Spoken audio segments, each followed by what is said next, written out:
बिस्मिल्लाहिर्रहमानिर्रहीम। अस्सलामु अलैकुम। आप देख रहे हैं K92 न्यूज़ और मैं हूं नाइला भट्टी। शामिल करते हैं आज की अहम खबरें।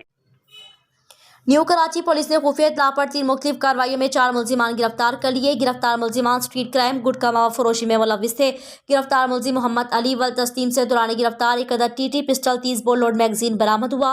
मुलजिम के खिलाफ मुकदमा इल्जाम नंबर 708/2023 दफ़ा A123 आर्म्स एक्ट के तहत दर्ज कर लिया। गिरफ्तार मुलजिम फैरोज वल मोहम्मद ताहिर से दौरान गिरफ्तारी 100 पैकेट तैयार गुटखा मावा बरामद कर लिया। मुलजिम के खिलाफ मुकदमा इल्जाम नंबर 760/2023 दफ़ा I48 गुटखा मावा एक्ट के तहत दर्ज किया गया। जबकि मुलजिमान मोहम्मद नुमान वल, जियाउद्दीन और जिशान वल शफीक से दौरान गिरफ्तारी 43 पैकेट तैयार गुटखा मावा बरामद कर लिया। मुलजिमान के खिलाफ मुकदमा इल्जाम नंबर 709/2023 दफ़ा I48 गुटखा मावा एक्ट के तहत गिरफ्तार कर लिया।